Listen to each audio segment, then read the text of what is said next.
Opinions are always welcome. Let's get into my very first take. And this is all about some of the people that were buying real estate in massive amounts, which I know a bunch of them. I know a lot. Some people are really falling apart right now. They can't hold it together because they bought a bunch of real estate over the last 5 to 8 years, multiple properties. And as the tax bill starts to go up, depreciation starts to set in, and renters can't pay their bills. Congratulations, well done. We find ourselves in a place right now where some of our investors are struggling. They are asset rich and cash poor. So, for that reason, they act weird. But either way, I'm not. You say, Leon, you're guessing. You're guessing. Let's go. At what point are we really going to have the real conversation about buying real estate and whether you can really get rich buying single families, duplexes, quads? I'm talking about really living off of your cash flow, not having other businesses and other active income streams. No, literally living off of the passive income, the dream that we've been sold. And I'm speaking from my real experience and my humble opinion because maybe I did something wrong. And somebody can let me know in the comments whether I did something wrong. But I personally had 40 plus properties and was still broke. Like I was cash poor, equity rich. I had net worth and all this stuff on paper, but I wasn't able to live off of my cash flow if I didn't have other active income streams. At the end of the year, when I look at my P&L, I'm negative or breaking even. Yes, P&L is your profit loss statement, and that just shows how much you made minus how much you spent. Okay. made cash flow month by month, but by month 7 or 8, when there's a snowstorm and the pipes freeze and they burst and I got to replace the piping and I got to replace the ceiling tiles and the flooring. Let's not talk about when the roof is leaking and we got to keep spending money to patch things up and make things work until we finally got to put a new roof on. Or when a tenant moves out and now you have to replace the kitchen, the bathroom, new floors because they destroyed your unit. You spend 10, 15,000 to turn over a unit and then you rent out that unit for $2,000 a month. How long does it take you to get your money back? I'm talking about pure cash flow. Let's not talk about the equity, the net worth, because you only get that when you sell it. And if you refi, it's really just debt that you are borrowing against and then your mortgage goes up. So the dream that we've been sold about getting rich and living a life off of passive income in real estate, I personally didn't live it. I was sold that idea and I learned the hard way. Fortunately, I was able to bounce back, sell my assets, and go buy businesses that cash flow, right? I got into the self-storage business because it has the best of both worlds, where you get the real estate appreciation, the tax advantages, depreciation, but you get cash flow from a business that you actually could drive revenue from every single day with different sales strategies and implementation. So I don't know. Maybe I'm thinking about it differently. That's why I'm having this conversation, for us to really just talk about it. It's not, oh, I'm right, you wrong. I'm speaking from my true experience and my humble opinion. So let me know in the comments, family. When can we have this real conversation about whether you can really get rich off of buying just real estate alone? And we're going to have this conversation because we do need to have this conversation because I believe that we've got a lot of gurus that have really kind of made owning real estate and owning multiple properties in real estate like the thing. Meaning, like, if you don't own it, something's wrong with you. And worse than that, when you own it, you're supposed to cash flow. I remember my very first rental that I got. God, I think me and my wife were making 250, $300 off of it. But the renter called me constantly about everything. The only saving grace was that her aunt was paying the bill. And so I didn't have to deal with stuff, her rent being late. Her aunt was very consistent and on time. But that's not true for all property owners. And more importantly, who wants to actually deal with making $300 on the property? Now, there's ways that you can actually make more than $300, but let's be honest. I mean, most people aren't really willing to do it. They're not willing to pay off the property. They're not willing to keep money tied in it. They're not willing to any of that. Paying it off, you're keeping money tied in it still. You're still keeping money tied into it because all your cash went into getting rid of that note, and now you have to you don't have a note, but you do have a renter that's there and they pay you every month and you recuperate what you put into it And you should have a matrix, some type of amortization schedule, which shows you when you actually break free. And that's really it. Like, you just got your money back and it's flowing. But the traditional game in real estate has been teaching the BRRRR method, which you buy, you renovate, refinance, and you rent it out. BRRRR. And you rent it out. And they're saying when you rent it out, you should have a cap rate. They're saying you should have a cap rate at least close to 10% or better. But because the market's been crazy, because real estate's been doing what it does, and it's been doing it since prior to 2020, I say 2018, 2019, you started seeing it. You're not cash flowing as much as you need to cash flow between your interest rate, between your refinance money you pull out. So you find out people like him, they bought the properties, but they really are breaking even. And it also goes back to management too. Who's managing your property? I've seen people individually manage their property and they swear by it is just good and it is great for them. Then I've seen people have to pay a property management company 5%, 10% of what comes in each month. And then you get this expense sheet of what it costs to actually to maintain the property from the property management company. Yeah, they're going to send you. You're going to have to okay the repair guys. You're going to have to okay anybody that goes into the house and spends money that they flip the bill for, guaranteed is coming out of your monthly, okay, what you get back. And for most property owners, they can end up getting zero back because they paid so much in expenses. Is it smart to have 40 properties? Yeah. Is it smart to have 40 properties and not know what you're doing? Of course, that's an obvious question. No, because education is the foundation, the bedrock of building this. I keep saying this is another skill set. And people don't look at it as a skill set. They look at it as a get rich quick scheme. Like, I'm just going to get rich by owning properties. It's a skill set. And you don't own it just because you own the property doesn't mean you're going to make a ton of money. A lot of times when you have multiple properties like this, you probably have a large portfolio loan, or you have multiple properties like this, and you may have a multifamily. You don't get big money until you actually pull money out of it, or you have some type of event which allows you to cash out a lot of money. I think the lack of education is the thing that we don't talk enough about. You say how we have these conversations. Let's have these conversations around education, around how do I do this and make it better. At one time, we owned 16 single-family rental properties, and we were broke. They don't cash flow the way that the social media and like the bigger pockets forums and podcasts tries to tell you that, oh, this person bought 5 single-family rentals and then they retired and lived off the cash flow. Dude, that's not the case. 1 to 4 unit properties rarely truly cash flow because of the things that come up when you actually manage and operate them. Yeah, so some things that come up are like major CapEx. You could have a water heater you need to be replaced, a roof, furnace, all those things are very expensive. So you have to put money back into the property. Another thing is your vacancy. If you have a tenant move out, the property sits vacant for a little bit, there goes your cash flow as well. And what's the problem? If I even own these properties in cash and I'm trying to just live purely off the cash flow, what have we always seen as a broker when you sell properties for other clients? What decision usually has to be made? Yeah, if they should put the money back into the property or use it to live off of. So even if you own it in cash, you still have to put money back into the property. So if you're getting $2,000 a month,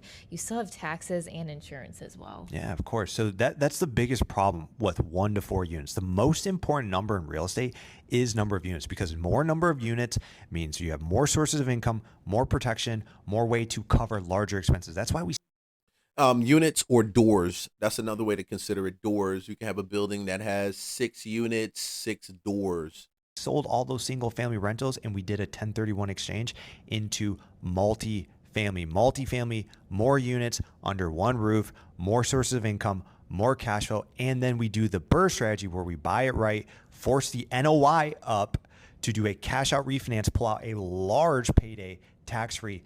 That's where the real money is made, not trying to buy single family homes and get cash flow. That doesn't exist in 2026. And okay, so we're going to talk about that other video that we just have, because he just said 40 pieces. He didn't say anything about if there were multifamilies. This gentleman mentioned, shout out to the creator, also Tony underscore Steven. What's cool about what he said, he nailed it. It's easier when you have multiple properties and they're all in one building. So if you got a 6-unit, more than likely each one of those units are on a separate meter. That means you've got a water, that means, let's say unit A, they know what their water bill is going to be because they got a meter. Unit B, they know what their water bill is going to be because they got a meter. Unit C, they know what it's going to be, all the way down. So you're not paying for those utilities. Those units are covering their utilities themselves.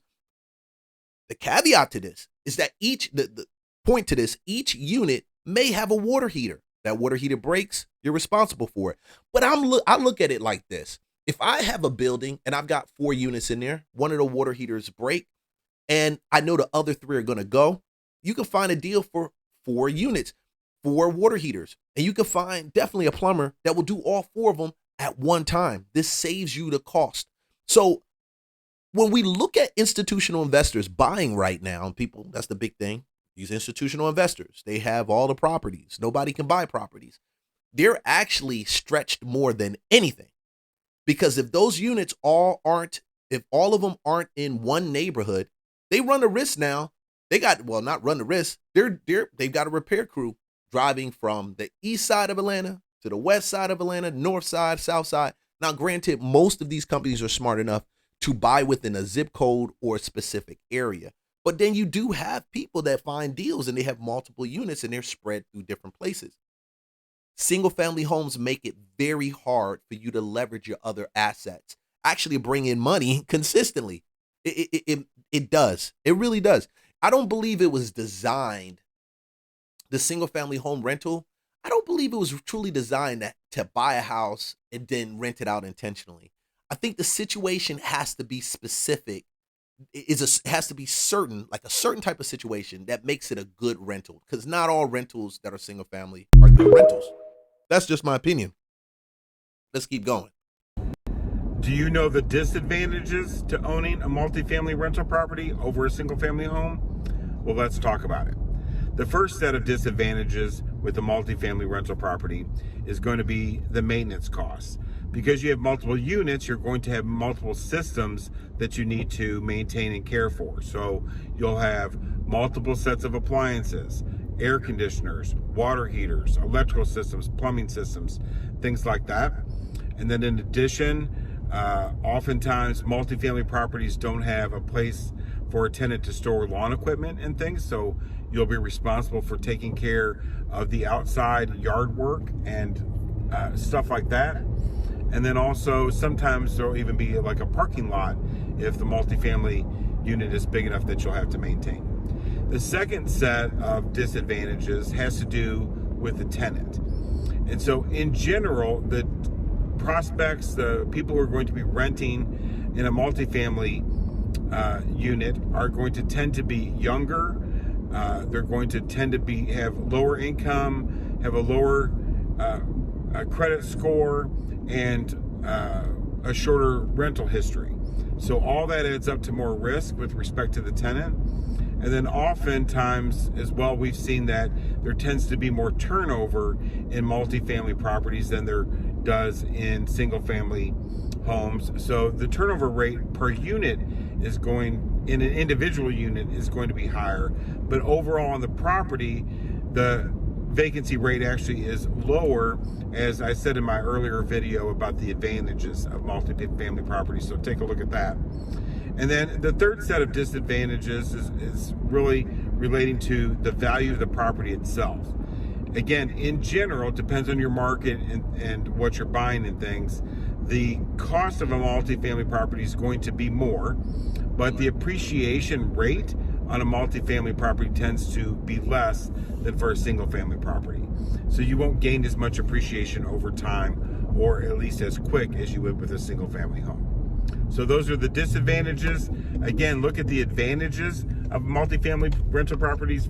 That video that And I'm gonna cut them off right here, because there's also the point that multifamily properties are more desirable. So 18 years in the business, 19 years, but as of this year, I always tell investors, if you can buy multifamily, buy it. If you can get it, it's more desirable. from the standpoint of everything is together, like I mentioned earlier.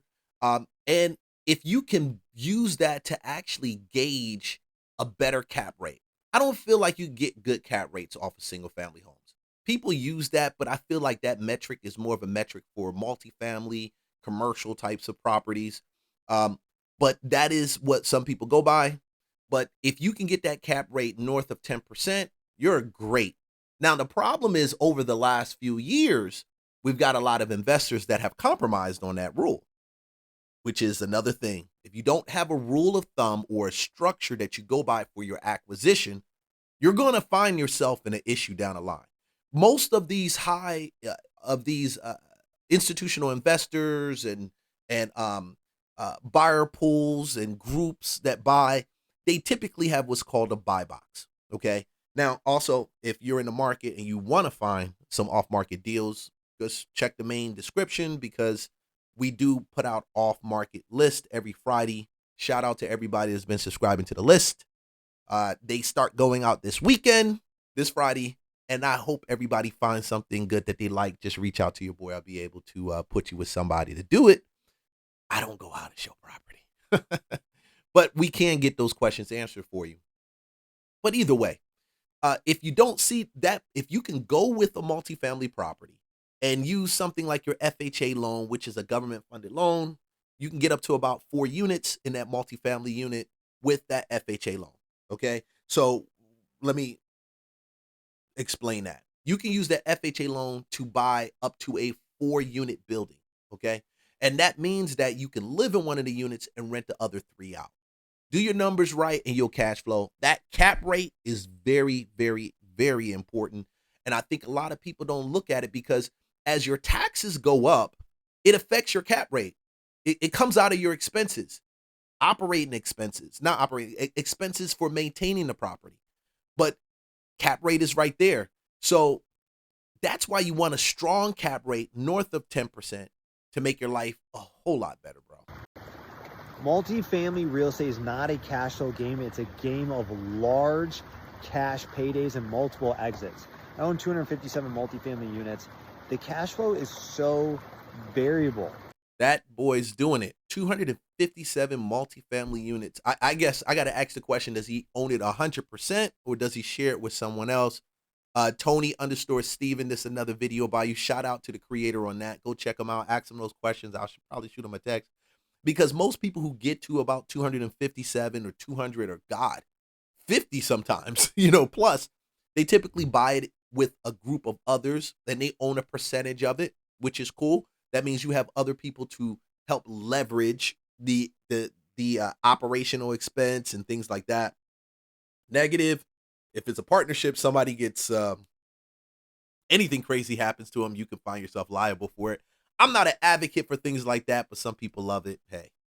If something breaks, if someone moves out, someone stops paying, if you have an eviction, just cash flow is so variable. It's like a little drip to keep you going along the way. Where I've made big chunks of money is a cash out refinance. Buying a property, improving the property, fixing it up, forcing the appreciation, then going back to the bank in 12, 18 months, getting a huge chunk of capital out, and it's tax-free because it's debt, and debt is not taxed. Selling a property, I bought 12 units for $900K. 18 months later, I sold it for $1.4 million. So profit after broker commissions and all that was really good. Then I avoided paying tax on that because I 1031 that money into another deal. It's another way to make money.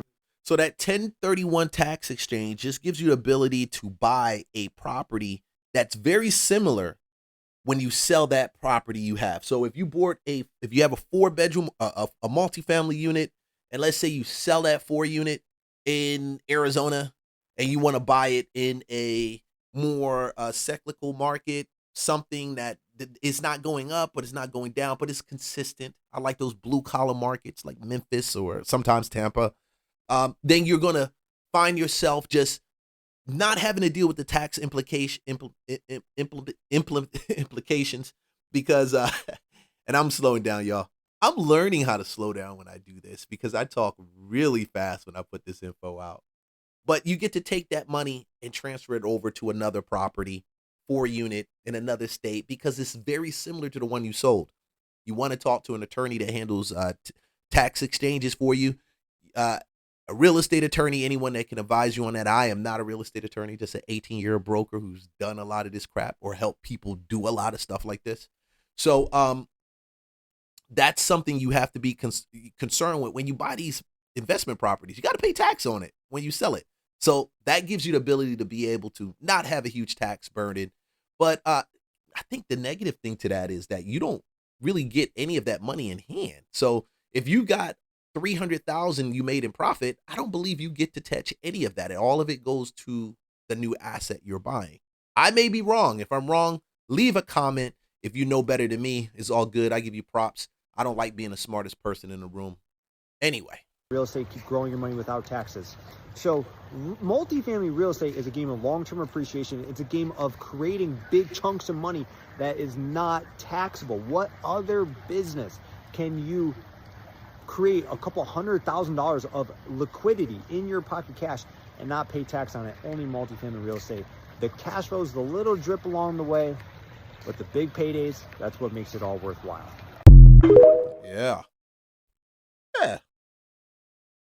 My family has invested in about $5 million worth of real estate together, and here's what I've learned. One, real estate is a very slow way to make money. You make a little bit monthly, right? You can build up your monthly cash flow if you have long-term rentals, but largely you're working on appreciation. And so the buying and the selling of that property over time is where you make money. Two, it makes you kind of cash poor. Because when you invest in a property, like there's no way to get in properties with no money down. Okay, I don't care who tells you that, there is not. So you end up putting hundreds of thousands of dollars into property, and then there's not a real clean way or fast way to get it out, because every time you pull money, if you like remortgage or if you take a HELOC or something like that, there's fees associated with that. So it's expensive to pull money out. And then you end up leaving cash in properties longer than you should, because you look at it and you're like, oh, I got this mortgage 4 years ago at a 3% interest rate, and now rates are 7%. I should just leave it there rather than pull it out. And then that makes you cash poor. The third thing is that you have to have money to make money in real estate. It's very hard to start from nothing and then somehow get yourself a property and then turn that into more properties. And it may just be that we are not like creative. No, she's not wrong. Let me let her finish this real quick. Creative enough, but I would say if you're starting out and you don't have $20,000, $30,000 to put into a property, you probably need to just find a way to make that first, right? Whether that's like a business or work or just saving up, like you need to find money to then deploy into real estate and then park it for like 2 years, and then the appreciation on that property, you can pull out more money to do other things. But it's okay. So what she's saying, she said that there's you need money in real estate to make money in real estate. She's right. There are ways you can make money in real estate, but not own the real estate without having money. Now, it sounds like a tongue twister I'm saying, or it sounds confusing. You can make money in real estate with no money, but you won't end up owning a property typically. Most of the time, the property is just a wholesale deal or even a creative deal, meaning you take possession of it for a short period of time and then you end up selling it. That is another piece. I will I'm thinking about probably dropping something on that, because I hate when people believe you can make money. You don't need money to make money in real estate. That's a lie. If you're going to be holding the property, adding it to your portfolio, you're going to need some money. God, you're going to need to put money up for earnest money at the very least. But when you take the property, you're still going to need to turn on utilities. You're still going to have to do evictions if they're necessary. You still have to do cleanup. All that stuff runs money. So possession of real estate, no, you need money. Wholesaling real estate, creative financing deals in real estate, no. You're more like the middleman, like the broker in between. And I use the word broker very lightly, because in the course of it, you're not an agent brokering. You're just buying the paper, buying the property, and selling the paper. You're buying the property with a contract, and you're selling your position in it. That's what I wanted to say. Okay, but she's not off about that. Very hard to get started in the cost of real estate now, where your average house is like $400,000. It's very hard to get started without a bucket of cash, ready to go. And then the final thing is it's a good asset class as far as being able to lend against it. So being able to pull loans against properties or get business loans against properties, and the bank is like more likely to lend to you because your net worth is a lot of times what you say it is on paper. So I bought this property 3 years ago for $200,000, and I think that now it's worth $400,000. More than likely the bank, unless it's directly related to the real estate is just going to take your word for it and do like a general check. They're not going to run an appraisal on that real estate to then lend against the real estate. So it's a good thing from a net worth perspective, but it's very slow. You got to have cash to get started. Yeah, very slow. You got to have cash to get started in. And you do want that. You know, you don't want to have a situation where you don't have any cash to get started in. And it to me, the barrier entry is so low with those type of things. Makes me think twice about it, you know.